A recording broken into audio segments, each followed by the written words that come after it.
Happy Memorial Day, Pacer Nation. The Indiana Pacers are back in action tonight, game 4 against the Boston Celtics in the Eastern Conference Finals. And guess who's not in the Eastern Conference Finals?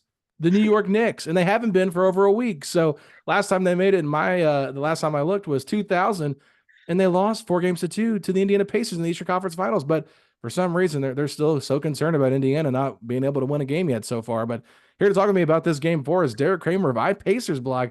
Derek, how's it going? Happy to be here. Happy to be here. Unlike the New York Knicks, I'm here. Yeah, They're not. and just like I'm the I'm in Pacers. a I'm covering a conference finals game in person. Yeah, They are not. they're not. They're at home complaining. But happy to be here. I think that'd be a great way to sum up the Indiana Pacers' appearance in the Eastern Conference Finals. I mean, let's be honest. If we're gonna reflect and really look at everything, I think Indiana Pacer fans know like this was not the goal this year, but they got the right breaks. They found their path to the Eastern Conference Finals, and I had zero expectations for this series. I thought I thought they would have a hard time getting past New York. I thought they could, didn't think they would. So the fact that they're here, to me, it's honestly just, you know what?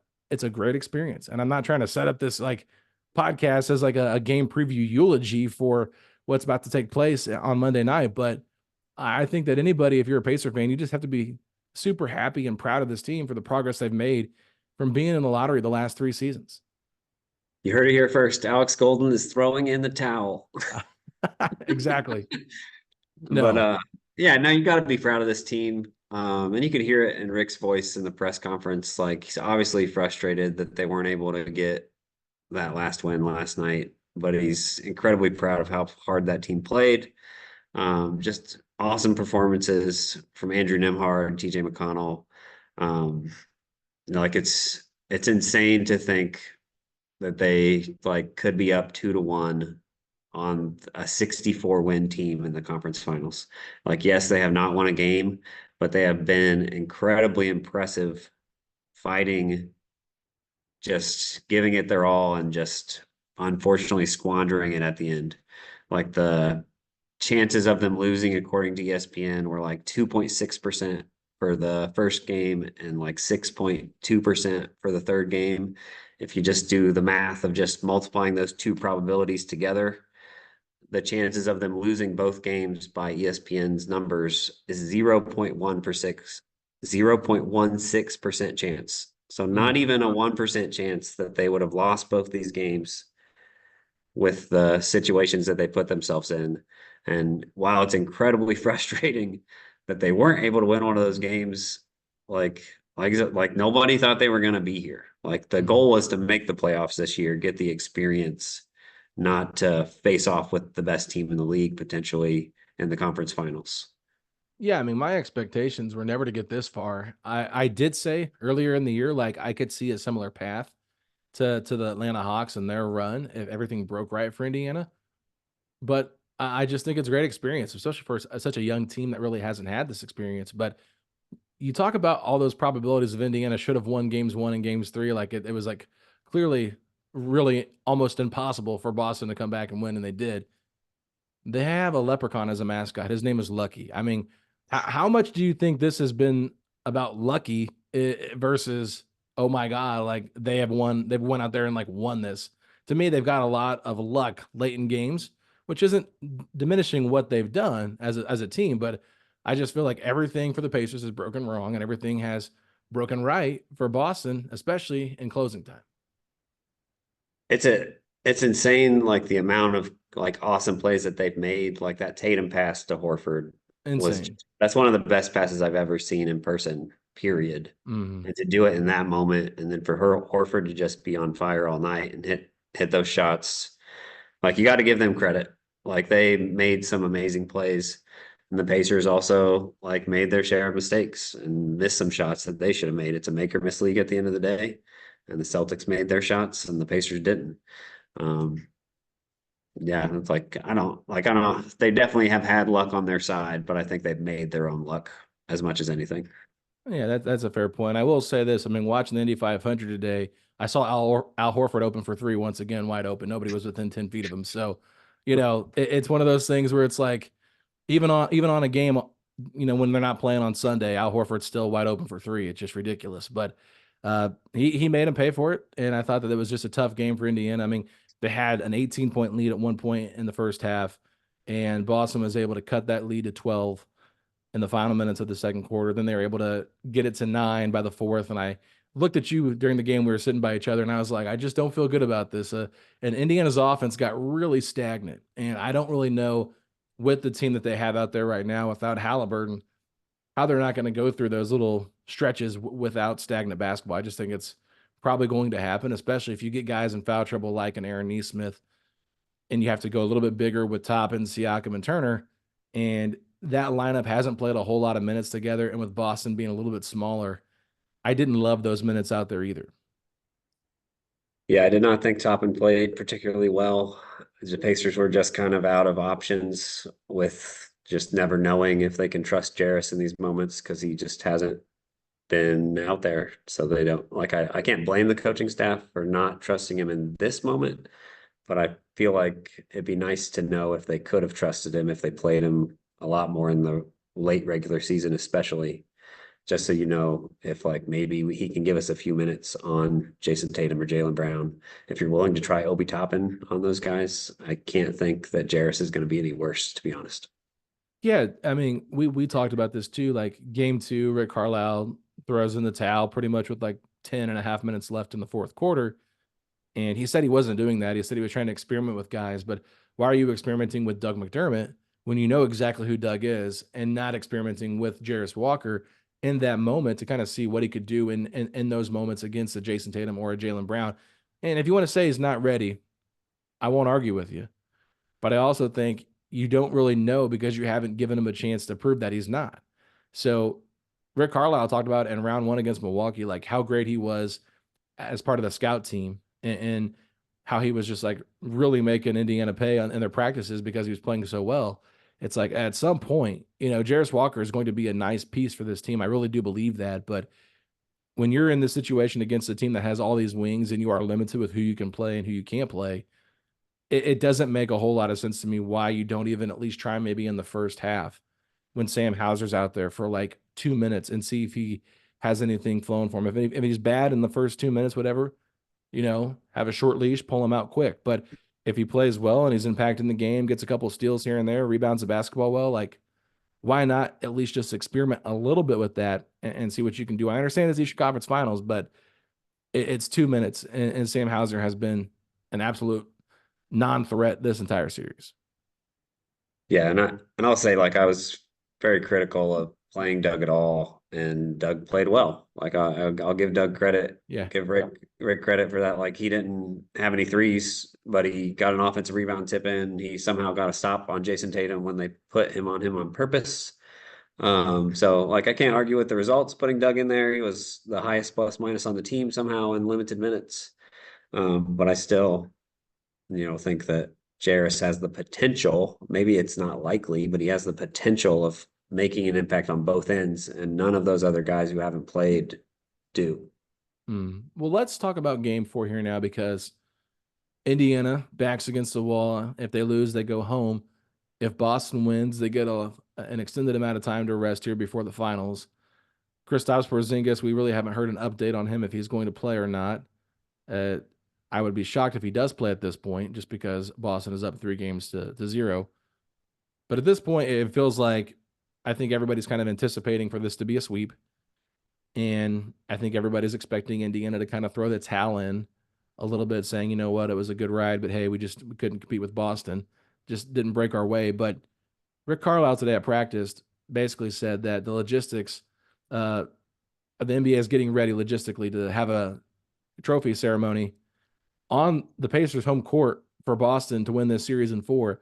And he said if that doesn't boil the players, it doesn't get the players' blood boiling or the fans' blood boiling, I don't know what will. But that should really give them extra motivation to go out there and extend this series to 5. So just kind of curious, what we should expect from Indiana in a game 4. And do you think that extra added motivation there that Carlisle mentioned will play much of a factor?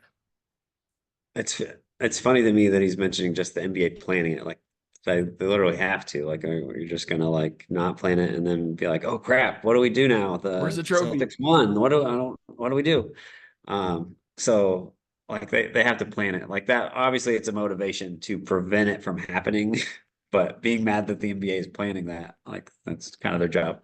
Like that's like I don't want to see that tomorrow. I don't want to see the Celtics celebrating on the in Gainbridge Fieldhouse for a trip to the NBA Finals at all. And I'm sure that's the 100% the Pacers' motivation of not letting that happen in Indianapolis, extending this series, giving themselves a chance. Like you never know. Like eventually, a team's going to come back from 3-0 in the NBA. One day, it's going to happen. You look at the Pacers' history in the playoffs right now, in this run, they lost the first game to Milwaukee, won the series. They lost the first 2 games to the Knicks. They won the series. They lost the first 3 games to the Celtics. I'm just saying. Well, call me Lloyd Christmas. So you're telling me there's a chance. I'm just saying.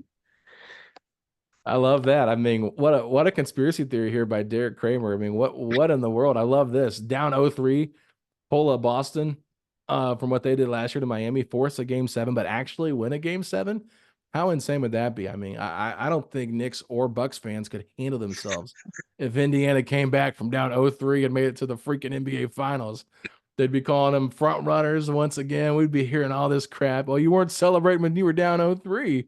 Bunch of idiots, But I'd be here for it if I'm a Pacer fan. Like, wow, what a ride that would be. I think that if they can win game 4, extend it to game 5, at least let Boston, if they want to win it on their home court.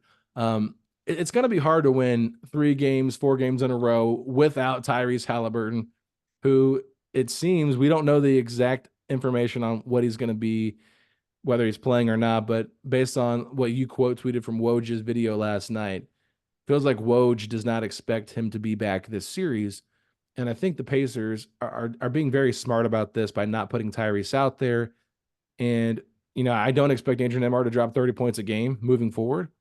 But, I mean, why not? Andrew Nembhard is, the backup point guard for the Pacers, right? I mean, you got TJ McConnell, who's the point guard off the bench, and then you got Andrew Nembhard, who can be the second point guard in the starting lineup with the point guard himself. I mean, why not just give everybody the point guard status here with Indiana? But I did that. I did that on with Tony East on Locked On Pacers. Sorry to mention your competition, but oh, big competition. but Yeah. yesterday I said that I was like, man, I made the point guard shirt for Tyrese Haliburton, but I think I'm just polytheistic now. Like the Yeah. Pacers have multiple point guards. Yeah. 3-point guards. I mean, might as well. Right. So that'll be interesting, though. I think that Indiana can compete with Boston. I mean, we've seen them do it for the majority of this series. I think that the blowout in game 2 was a little bit of just bad shooting from Indiana, especially in that second quarter when they went on like a dry spell of not scoring for like 5-6 minutes and Boston scored like 20 points in a row.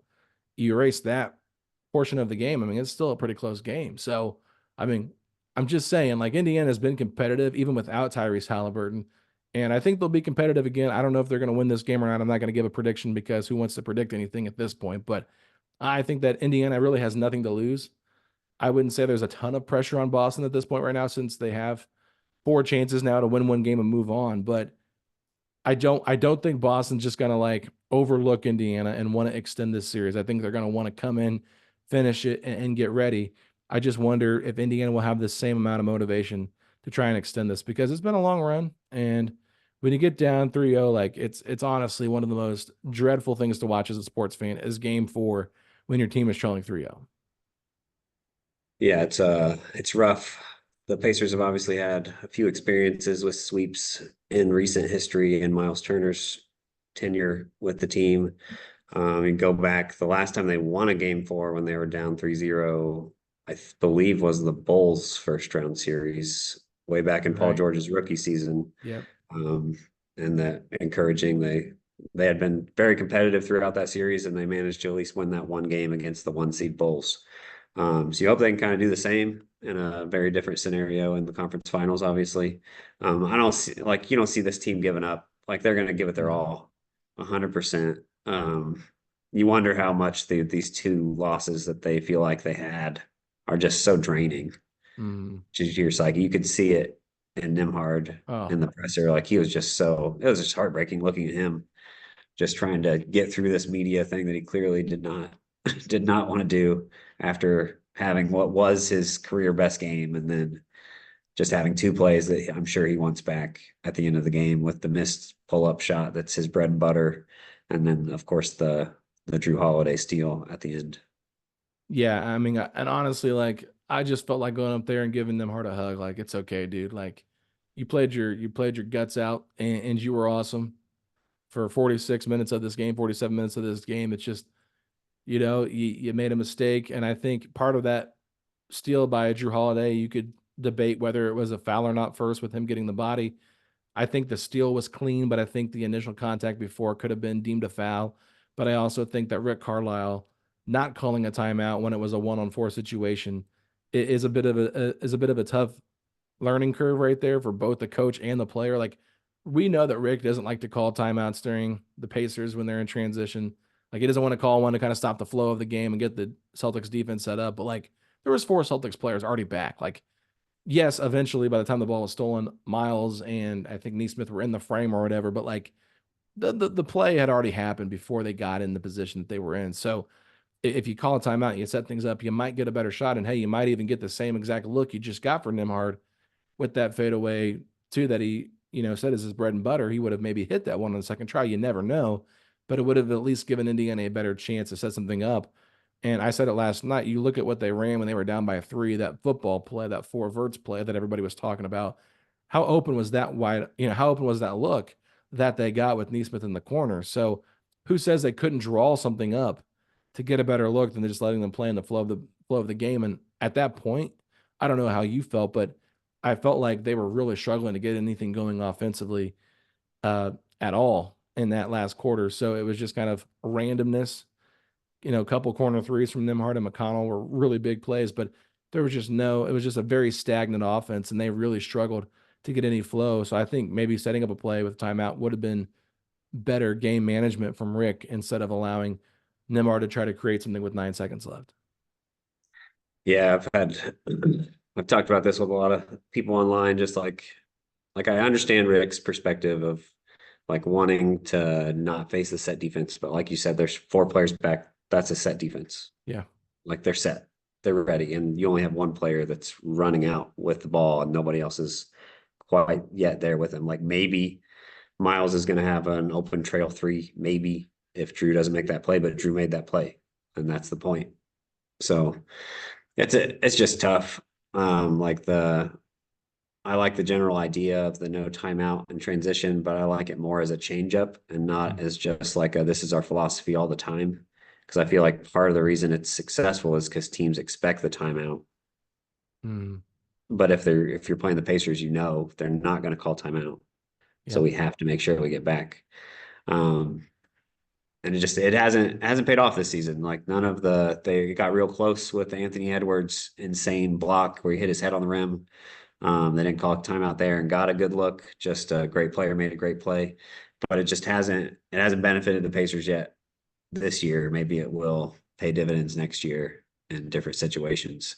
Um, then you look back at just they got that wide open shot for Neesmith on a timeout play when they're down 3, like they're down 1. In this case, they don't have to get a 3. Like getting the 3 open look is the hardest thing to possibly do. Hmm. And they were able to create something to get that. So like when you only need a 2, your options are so much more open on those HEOs. We know they have the ability to do it. But you also look at the game before where Tyrese ends up just getting off a prayer shot to get off anything at all, really. So like Hmm. it's hard to get off a good shot in those situations. But in this case, I think you're more confident in them getting a good look with a timeout. You look at the Tyrese game winner in round 1, came off a timeout. Hmm.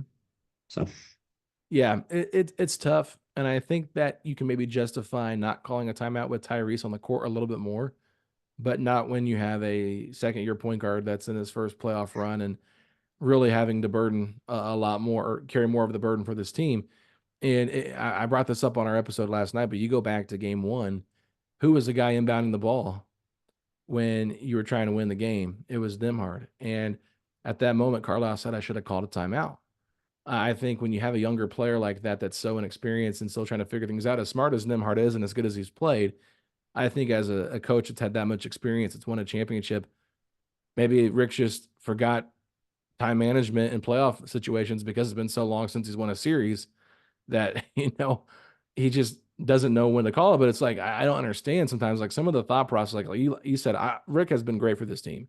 I don't want Rick gone, anything like that, but he has had some big mistakes in this series for whatever reason, and maybe that's why he's been a little bit more edgy in these press conferences because he's mad at himself for decisions that he hasn't made or made incorrectly and wishes he could have them back and redo them. But at the same time, like it's just tough. It's in the moment and you got to be smart. But I feel like getting a timeout at that point, you have all the court to get the ball in bounds. Even if you throw it into the backcourt, Nembhard has to do what he did in the previous play, or even run something similar to what Tyrese did when he hit the game winner over Milwaukee. Like it's better than getting yourself 1-on-4 and stuck in a situation where you're going up against Drew Holiday, one of the best defenders in the league, if not the best defender over the last 10 years in the league. So it'll be interesting. But going into game 4, I'm curious, who is someone that you think has to play better in terms for this team to win? So they need a fifth guy to show up. Like they need Neesmith, they need Toppin, even Shepard. like just Shep especially. Like I like the idea of starting him. I think we were both in agreement about that. Mm. Um, just because I like TJ more off the bench and I was confident in Nimhard's ability to kind of run the offense. And obviously that proved to work well. Shit, like Shep he had literally hasn't hit a three this whole series. I think he's missed three in every single game. And then he gets a little gun shy when he starts to lose his confidence a little bit. And then Mm. then it just kind of compounds where he's not taking the open ones where he should. And then when he does take them, it just feels off. Um, so like they gotta Neesmith, Shep, or Obi, especially one of those three, like have to play really well, or they need to give Jarris Walker a shot and just see what happens with that. But with game 4, it's hard for me to see that if they haven't done it yet. I don't see them doing it now. Yeah, I mean, now is the time to be the most desperate. Now that you're on the brink of elimination, but I could almost see them shortening the rotation more than expanding it. To a certain point where it's like maybe they go only 7 guys, maybe 8 at the most. You Yeah. just got to be careful of foul trouble. I'll say this: Turner had a really good first half, and so did Siakam, but they were not great in the second half. And I think Carlisle made a really good point last night, saying that they slowed the game down in the second half. They were not playing with as much pace. So I think if they can keep their pace up, that's going to be huge. But I do agree. I think Neesmith has to be better offensively. He's almost been a non-factor out there as an offensive player. He's had moments in this series, but like not enough where you feel really confident. Like I think in game 2, we had like 9 points in the first half, had a pretty good half, but then didn't do anything in the second half. I think he finished with 9 points. So he's one of those guys that if he's going offensively, it will increase the level of the team overall just because he's probably their last option on offense with who they have out there. So if he can be a factor to a certain degree, I think it helps them. But I think topping off the bench in game 1 was phenomenal. And if they can get something similar to that again, that would be really helpful because they need him out there. But I do think that Boston going with O'Shea does make life a little bit more difficult for Obi Toppin to take advantage of some of those matchups, especially if for some reason he gets matched up with a bigger guy like even Horford, but even more so like a Luke Cornett with O'Shea's ability to be so quick and play defense off the drive and stuff like that without getting beat. I think that really does impact Indiana's overall chances of trying to attack a weaker position out there on the court. Yeah, and I'll give the Celtics and Joe Maz credit. Like they went small a lot in the first half, and the Pacers took advantage of it this time, unlike game 2.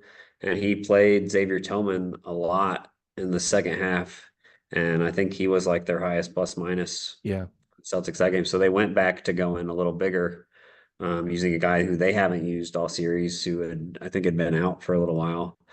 Um, Big trade deadline duo, Doug McDermott and Xavier Tillman, leading both teams in their plus minuses.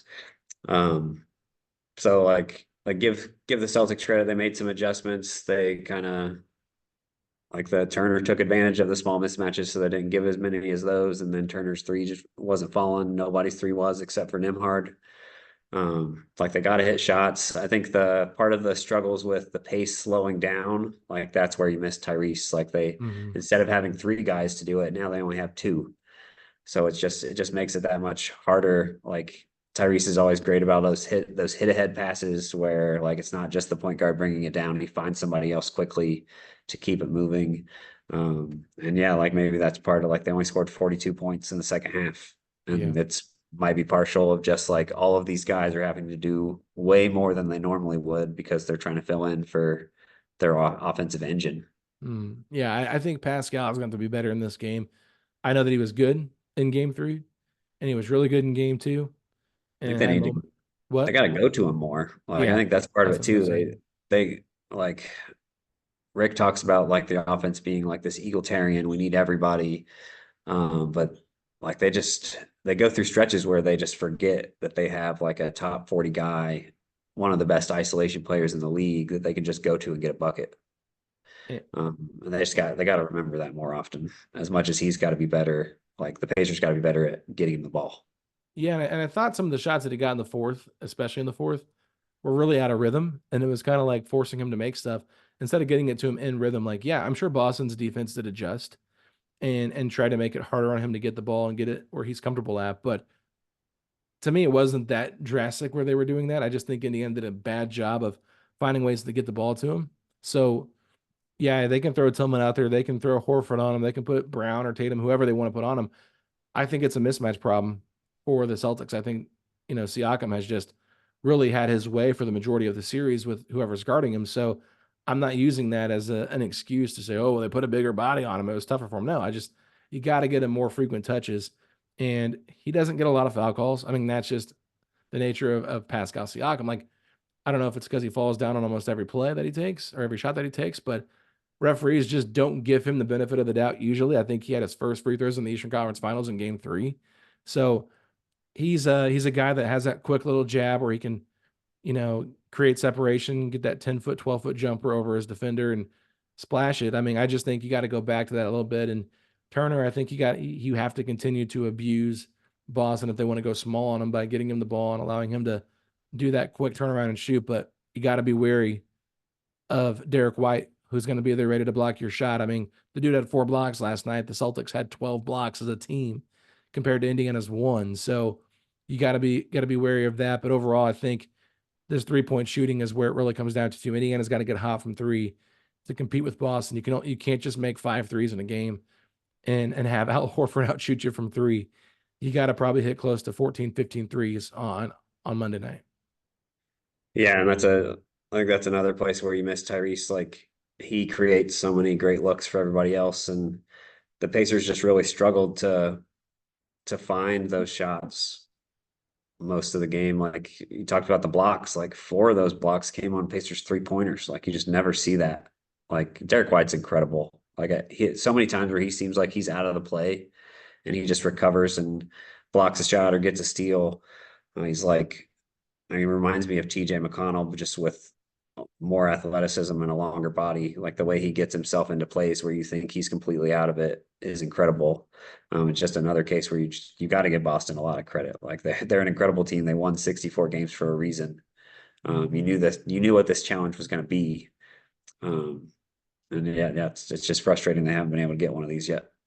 Yeah, and I think it's a great learning experience for this young team, and I think that they'll grow from this. And honestly, my whole thought process throughout the playoffs was like, okay, they should beat the Bucks without Giannis. I didn't think they'd beat the Knicks, but I thought, you know what, if they can go into Game 7 and have a very competitive series, like it's going to really magnify like how big these games are and what it takes to win in the playoffs. And I think they're going to be a little bit hungrier to taste that. And I think because of the Game 7 they had, they know they can do it now. So they've got confidence, whether it's rational or irrational confidence. They've got it, and they've been playing with it all playoffs long. Really, once they got over that hump, I think against Milwaukee and winning that Game 6, and just feeling really good about themselves closing that one out. But a lot of these young players have made strides in their development, and I think last night you look at the game, and my guest last night, Carson, brought up a great point, saying you had a rookie starting and a second year guy running the team as a point guard against a team in Boston that has so much playoff experience, 1 through 5. That's a lot to ask for a team to overcome with so much youth and inexperience. So I agree with that. I thought it was a great point, and I think that at this point you have to just be really proud of how the Pacers have fought in this series and they're earning the respect of Boston. I mean, even the players are talking about how good this team has been, especially at home. Multiple players said it. I know Horford and Tatum at least said it. So I think that they're earning the respect of their opponents and things like that. But um, it's not about earning the respect of your opponents, about winning basketball games. I get that, but it's just a great to me to see this young team how far they've come. Yeah, like you don't want to see the season end in a sweep. I think that's the another just motivation. Like you never want to see that happen, or put a little bit of a downer on such a great season and an amazing playoff run. Um, yeah, like you just hope that they kind of take advantage of every opportunity they have left right now and try to push it as far as they can. But yeah, you have to be proud of this group. Just the awesome effort through these games. Just disappointing at the end of some of these, and that's the inexperience in this group facing a team that's been in the conference finals like 6 out of the last 8 years. So like Yeah. they've been here before repeatedly, and they're desperate to get to the finals and win it.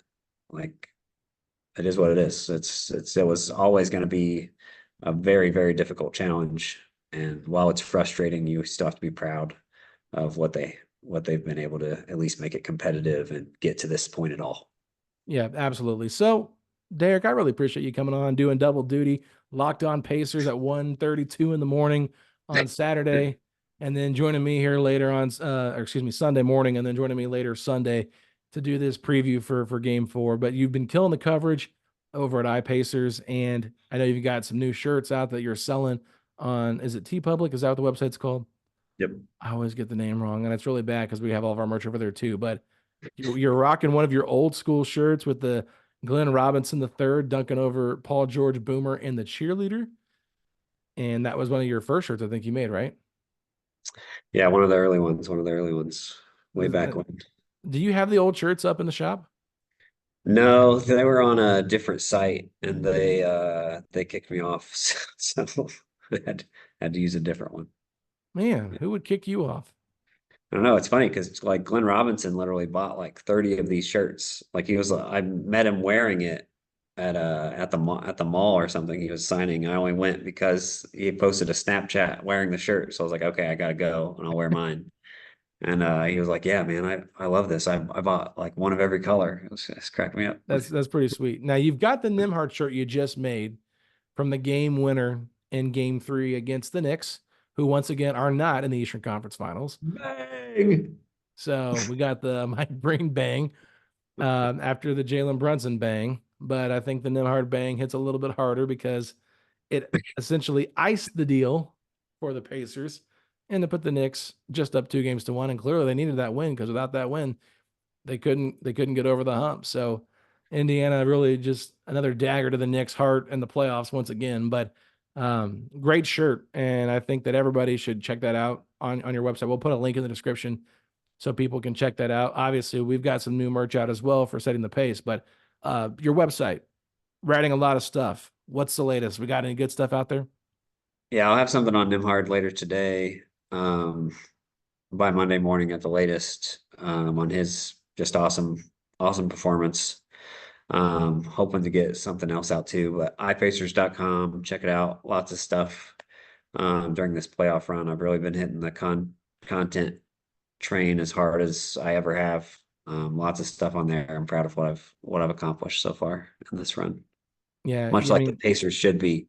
We should all be proud of what we've done. yes, and I will say this, like Rick Carlisle said in the press conference after Game 3, that's what Derek's been doing with his coverage. He's been coming harder. He's been coming so much harder, guys. So you got to give him that. And I don't know how you felt about Rick saying that we're going to come at them even harder. It reminded me of The Office when Michael Scott is telling Pam that he's going to date her mom even harder, and I literally was dying laughing. I'm going to probably, at the end of this episode, everybody, if you want to stay for a fun one, put those two clips together so you can hear what I'm talking about. But that's exactly what it reminded me of. Yeah, it's classic. That's the only thing I wonder about game four. Like, how many guys are going to get in foul trouble just real quick because they try to be a little too physical. And Oh if yeah. that's kind of how they kind of end their season, is just being a little too much with the hit him again, harder, harder. Yeah, what are we doing? It's not football. Just play basketball. Don't get in I don't fights. know. The football worked pretty well. They It's missed the shot, true. but they ran a great football play. So maybe they Well, need to play defense like that too. I don't know. did you see the Celtics warming up in the hallway before the game? And No, I missed that. so Jaylen Brown, we came out of the press room after pregame stuff. Jaylen Brown is just like throwing the football with his trainer. And then I see him on the court like 5 minutes later. So it's kind of like one of their rituals. They have guys throw the football with one of their trainers. And then I saw Xavier Tillman back there doing it too. So I thought it's pretty interesting, like that they're warming up by throwing a football. I don't know what the reasoning is for that, but I wonder if the Pacers should maybe do that a little bit too. Maybe that'd help them make some more shots, especially from three. Hey, I mean, man, they're down 3-0. Try whatever you want. Like you wanna go curling before the game? Sure, try it. Let's go see. curling. Let's see if that helps them get down the floor and stop at the right moments. I Yeah, don't know. whatever you got to do. But with that being said, everybody, thanks so much for tuning in. We'll be back later Monday night. Might even be closer to Tuesday morning before you hear it. But we're gonna have a recap podcast for y'all. Fachi will be back from his little vacation. It'll be episode 900 of Setting the Pace. We've made it to episode 900. The next episode, and Derek Schultz will be joining us to recap the game too. So hopefully, we're celebrating a Pacers win for episode 900, and it's not a eulogy of the season coming to an end. But with that being said, Derek, everybody can find you on Twitter. Where at? That iPacers blog. Pacers in 7.